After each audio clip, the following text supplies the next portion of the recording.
Guys, welcome back to our channel. So നമ്മൾ ഇന്ന് വന്നിരിക്കുന്നത് Must Date the Playboy എന്ന് പറഞ്ഞിട്ടുള്ള ഡ്രാമയുടെ എപ്പിസോഡ് നമ്പർ 17 ആയിട്ടാണ്. സോ നമുക്ക് നേരെ വീഡിയോയിലേക്ക് പോകുന്നതിന് മുമ്പ് നമ്മുടെ ചാനൽ ആദ്യമായി കാണുന്നവരുണ്ടെങ്കിൽ ജസ്റ്റ് ഒന്ന് സബ്സ്ക്രൈബ് ചെയ്ത് സപ്പോർട്ട് ചെയ്യുക. സോ അപ്പോൾ നമുക്ക് നേരെ വീഡിയോയിലേക്ക് പോകാം. ഈ എപ്പിസോഡിൻ്റെ സ്റ്റാർട്ടിങ്ങിൽ തന്നെ സീനും നിതിനും തമ്മിൽ നല്ല രീതിയിൽ വഴക്ക് കൂടിയിട്ട് രണ്ട് കോർണറിലായിട്ട് ഇരിക്കുകയാണ്. ആ സമയത്ത് നിതിൻ പറയുന്നുണ്ട്, നീ കൗശീനെ ഇട്ടിട്ട് പോയതിന് ശേഷം ഞാനാണ് കൗശീനെ നോക്കിയിട്ടുള്ളത്. പിന്നെ താരയ്ക്ക് എന്നെ ഇഷ്ടമാണ്, എനിക്ക് അവളെ ഇഷ്ടമാണ് എന്ന് പറയുന്ന സമയത്ത് സെയിൻ പറയുന്നുണ്ട്, അതെനിക്കറിയാമല്ലോ, നിനക്ക് പിന്നെ പൈസയാണല്ലോ ഇഷ്ടം, നീ പൈസയ്ക്ക് വേണ്ടിയിട്ടാണ് താരൻ്റെ പിന്നാലെ നടക്കുന്നതെന്നുള്ളതൊക്കെ എനിക്ക് നല്ല രീതിയിൽ അറിയാമെന്ന് സെയിനും പറയുന്നുണ്ട്.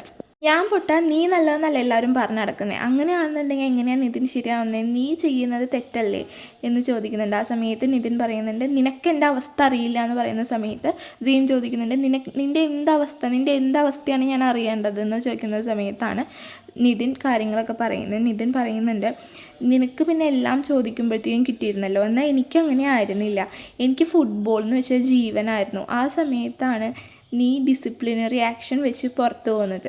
അതും കൂടാണ്ട് ഞാനാണെന്നുണ്ടെങ്കിൽ എല്ലാ ട്രെയിനിങ്ങിനും എല്ലാ ക്ലാസ്സും അറ്റൻഡ് ചെയ്യും, നീ പക്ഷെ വരില്ലായിരുന്നു, നിനക്ക് മടിയായിട്ട്. എന്നാൽ എൻ്റെ ജീവിതമേ ഫുട്ബോളായിരുന്നു. പക്ഷെ നീ അന്ന് ചെയ്തൊരു തെറ്റിൻ്റെ പുറത്ത് നമ്മളെല്ലാവരും പുറത്തായി. എനിക്ക് നാഷണൽ ടീമിൽ വരെ സെലക്ഷൻ കിട്ടേണ്ടതായിരുന്നു, പക്ഷേ എനിക്കതിന് പറ്റിയില്ല, ഞാൻ തോറ്റുപോയി. ഞാൻ അത്രയ്ക്കും മോശമായിട്ടാണോ കളിച്ചിരുന്നത് തോക്കാൻ വേണ്ടിയിട്ടെന്ന് ചോദിച്ചിട്ട് നിതിൻ പറയുന്നുണ്ട്. ആൻഡ് ഓൾസോ നിതിൻ പറയുന്നുണ്ട്, എൻ്റെ അച്ഛനും അമ്മയും അവരുടെ ബിസിനസ് നല്ല ഫ്ലോപ്പാണ്, എന്നെക്കൊണ്ട് അവർക്ക് തീരെ ഒരു പ്രതീക്ഷയില്ല. പക്ഷെ അവരെന്നോട് ആവശ്യപ്പെട്ട ഒരേ ഒരു കാര്യം നല്ല പണക്കാരിയായിട്ടുള്ള ഒരാളെ കല്യാണം കഴിക്കുക എന്നുള്ളതാണ്. അങ്ങനെ ഞാൻ നോക്കിയപ്പോൾ താരേനെ ഞാൻ കണ്ടു. ഇരിക്കുമ്പോഴാണ് ഞാൻ താരേനെ കാണുന്നത്. താരേനെ പ്രിയദർശൻ്റെ മോളാന്ന് അറിഞ്ഞിട്ട് തന്നെയാണ് ഞാൻ ഫസ്റ്റ് ടൈം താരയായിട്ട് ഫ്രണ്ട്ഷിപ്പ് ആയതും പ്രേമിക്കാൻ സ്റ്റാർട്ട് ചെയ്തതും ഒക്കെ. പക്ഷേ പിന്നീട് എനിക്ക് അവളെ നല്ല ഇഷ്ടമായി, അവൾക്ക് എന്നെയും തിരിച്ചിഷ്ടമാണ്. പക്ഷെ പെട്ടെന്നാണ് നീ കയറി വന്നത്. അതിനുശേഷം എന്താ ഉണ്ടായെന്ന് എനിക്ക് ഒരു അറിവുമില്ല. പിന്നെ എൻ്റെ അച്ഛനെയും അമ്മനെയും എനിക്ക് ലൈഫിൽ ഒരു ടൈമെങ്കിലും ഹാപ്പി ആക്കി വെക്കണം, പ്രൗഡാക്കി വെക്കണം എന്ന് എനിക്ക് ആഗ്രഹമുണ്ട്. അതുകൊണ്ടാണ് ഞാൻ അതെല്ലാം ചെയ്തത്. നീ ഇതെല്ലാം താരേനോട് പറഞ്ഞു, കാരണം അവളുടെ വിചാരം ഞാൻ നല്ല ആളാണെന്നാണ്. ഞാനും തെറ്റൊക്കെ ചെയ്തിട്ടുണ്ട്. ആ സമയത്ത് സെയിൻ പറയുന്നുണ്ട്, അതിൻ്റെ ആവശ്യമില്ല, ഇപ്പോൾ അവളുടെ മനസ്സിൽ അവളെ എല്ലാവരും കൂടി പറ്റിക്കുക എന്നുള്ളത്. ഇനി നീയും കൂടി അവളെ പറ്റിച്ചു എന്ന് അറിഞ്ഞു കഴിഞ്ഞാൽ അവൾക്ക് ആകെ ഇല്ലാണ്ടാവും അവൾ. അതുകൊണ്ട് ഇതിപ്പോൾ അവളോട് പറയേണ്ട ആവശ്യമില്ല എന്ന് സെയിൻ പറയുന്നുണ്ട്. അത് കഴിഞ്ഞിട്ട് സെയിൻ ആണെന്നുണ്ടെങ്കിൽ നിതിന് ഡ്രിങ്ക്സൊക്കെ ഒഴിച്ചു കൊടുക്കുന്നുണ്ട്. അങ്ങനെ ഇരിക്കുമ്പോൾ സെയിൻ പറയുന്നുണ്ട്, എന്നാലും നീ അടിപൊളിയാണ്, നീ എന്തായാലും എല്ലാവരും കൺവിൻസ് ചെയ്യാനൊക്കെ സൂപ്പറാണല്ലോ, എന്നെക്കൊണ്ടൊന്നും ഇങ്ങനെ പറ്റില്ല എന്ന് പറയുന്ന സമയത്ത് നിതിൻ ചോദിക്കുന്നുണ്ട്, അതൊക്കെ ഓക്കെ, നിനക്കെങ്ങനെയാണ് ഞാനിതൊക്കെ എങ്ങനെയാണ് ചെയ്യണമെന്നുള്ളത് അറിഞ്ഞത് എന്ന് ചോദിക്കുന്ന സമയത്ത് സെയിൻ പറയുന്നുണ്ട്, അത് വേറെ ഒന്നുമല്ല, എൻ്റെ അടുത്ത് വന്നിട്ട് പറഞ്ഞത് സാമാണ്. സാം എന്താ നിൻ്റെ അടുത്ത് വന്ന് പറഞ്ഞതെന്ന് സെയിൻ ചോദിക്കുന്നുണ്ട്. ആ സമയത്താണ് കാണിക്കുന്നത്, കഴിഞ്ഞ എപ്പിസോഡിൽ സാം ഒരു കാര്യം വന്ന് സെയിൻ്റെ അടുത്ത് പറഞ്ഞില്ലേ, അത് വേറെ ഒന്നുമല്ല, ഇതെല്ലാം നിതിനാണ്, ഇങ്ങനെയാണ് നിതിൻ ചെയ്തതെന്നുള്ളതാണ് പറഞ്ഞത്. ആ സമയത്ത് സെയിൻ ചോദിക്കുന്നുണ്ട്, നീ ഇപ്പോൾ എന്തിനാ എൻ്റെ അടുത്ത് വന്ന് പറയണേന്ന്. അപ്പോൾ സാം പറയുന്നുണ്ട്, എനിക്ക് അവന് ഇഷ്ടമാണ്, നിന്നേക്കാൾ ബെറ്ററാണ് എന്തായാലും നിതിൻ, പിന്നെയല്ല നിതിനാണെങ്കിൽ കുറച്ചും കൂടി നല്ലൊരു ലവ് ഡിസേർവ് ചെയ്യുന്നുണ്ട്, താരേനേക്കാൾ ബെറ്റർ ആയിട്ടുള്ള ഒന്ന്, എനിക്ക് അവന് ഇഷ്ടമാണ്, ഞാൻ അവനെ ജെനുവിനായിട്ടാണ് പ്രേമിക്കുന്നതെന്ന് പറഞ്ഞിട്ട് കൗശി പോകുന്നുണ്ട്. ആ സമയത്ത് സെയിനും എന്ത് വിളി പറഞ്ഞെന്നുള്ള രീതിയിലാണ്, കഥ എങ്ങനെയാണാവോ പോണേ എന്തോ. സെയിൻ ഇതിനോട് പറയുന്നുണ്ട്, എന്നാൽ പിന്നെ ഞാൻ പോവാണെന്ന് പറഞ്ഞ് സെയിൻ പോകുന്നുണ്ട്. ആ സമയത്ത് സെയിൻ ഇതിൻ്റെ അടുത്ത് പറയുന്നുണ്ട്, എന്താവശ്യം ഉണ്ടെങ്കിലും നീ എന്നെ വിളിച്ചോ, ഞാൻ നിന്നെ ഹെൽപ്പ് ചെയ്യാം, എന്നെക്കൊണ്ട് പറ്റുന്ന അത്രയും ഞാൻ നിന്നെ ഹെൽപ്പ് ചെയ്യാമെന്നും പറഞ്ഞിട്ടാണ് സെയിൻ ഇവിടെ നിന്ന് പോകുന്നത്. അത് കഴിഞ്ഞിട്ട് താരേനെയാണ് കാണിക്കുന്നത്. താരയാണെന്നുണ്ടെങ്കിൽ ഭയങ്കര മൂഡ് ഓഫ് ആയിട്ടാണ് വീട്ടിൽ കയറി വരുന്ന സമയത്ത് അമ്മയാണെങ്കിൽ വന്നിട്ടുണ്ടായിരുന്നു. അമ്മ സർപ്രൈസ് എന്ന് പറയുമ്പോഴത്തേക്കും താര ഓടിപ്പോയിട്ട് അമ്മേനെ ഹഗ് ചെയ്യാണ്. ആ സമയത്ത് താര കരയുന്നുണ്ട്. അപ്പോൾ അമ്മ ചോദിക്കുന്നുണ്ട്, എന്ത് പറ്റി നിനക്ക്, നീ എന്തിനെങ്ങനെ കരയണേ, നീ സാധാരണ ഇങ്ങനെ കരയാറില്ലല്ലോ, എന്താ പ്രശ്നം മോളെന്ന് ചോദിക്കുന്ന സമയത്ത് താര പറയുന്നുണ്ട്, ഞാൻ കള്ളം പറഞ്ഞു അമ്മ, ഞാൻ എൻ്റെ ജീവിതത്തിൽ ആദ്യമായിട്ട് കള്ളം പറഞ്ഞു എന്ന് പറഞ്ഞ് കരയുന്നുണ്ട്. അപ്പോൾ അമ്മ ചോദിക്കുന്നുണ്ട്, എന്താ പറ്റിയെന്ന് ചോദിക്കുന്ന സമയത്ത് താര പറയുന്നുണ്ട്, കള്ളത്തിൽ നിന്നാണ് എല്ലാം തുടങ്ങിയതെന്നും പറഞ്ഞ് എല്ലാതും അമ്മയുടെ അടുത്ത് എക്സ്പ്ലെയിൻ ചെയ്ത് കൊടുക്കുന്നുണ്ട്.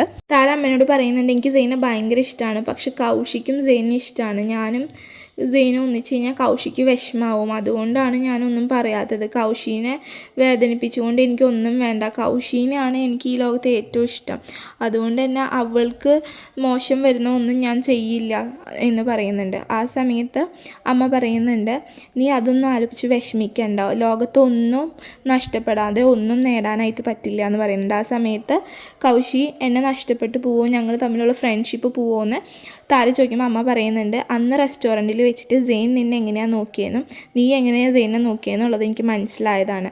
സോ നിങ്ങൾ രണ്ടുപേരും തമ്മിൽ നല്ല ഇഷ്ടമുണ്ട്. പിന്നെ അല്ല, കൗശീൻ്റെ കാര്യമാണെന്നുണ്ടെങ്കിൽ നിങ്ങൾ രണ്ടുപേരും നല്ല സ്നേഹത്തോടെയും സന്തോഷത്തോടെയും ജീവിക്കുന്ന കണ്ടു കഴിഞ്ഞാൽ തന്നെ കൗശിയും ഓക്കെ ആവും.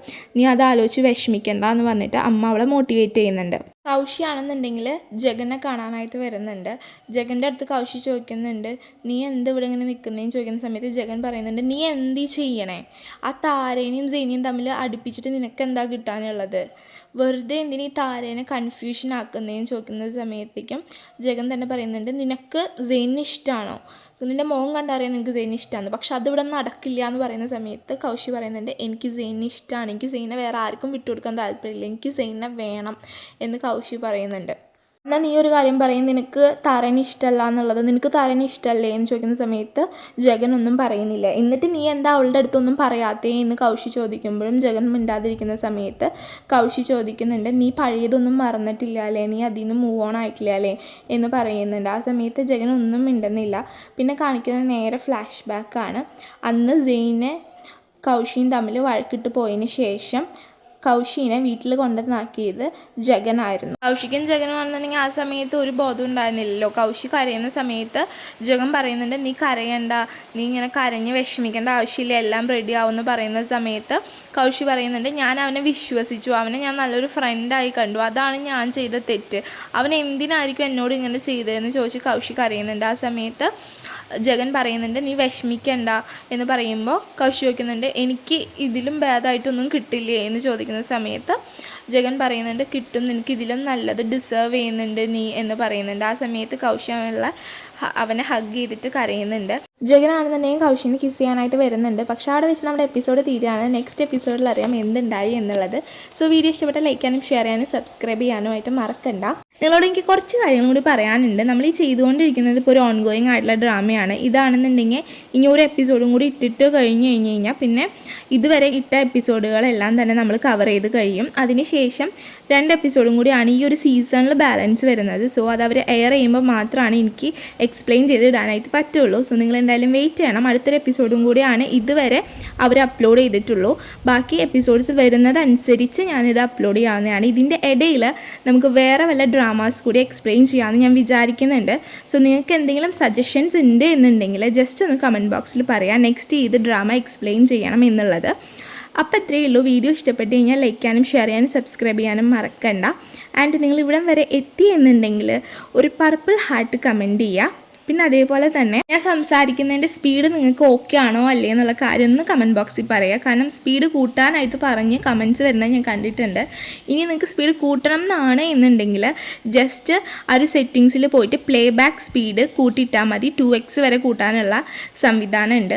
സോ അതല്ല, ഞാൻ പറയുന്നത് കുറച്ചും കൂടി സ്പീഡ് ആക്കണം എന്നുണ്ടെങ്കിൽ അതും ഒന്ന് കമൻറ്റ് ബോക്സിൽ എല്ലാവരും ഒപ്പീനിയൻ ഒന്ന് പറയുക. അപ്പോൾ അത്രയേ ഉള്ളൂ. നമുക്ക് അടുത്ത എപ്പിസോഡിൽ കാണുന്നവരേക്കും എല്ലാവർക്കും ടാറ്റാ ബൈ.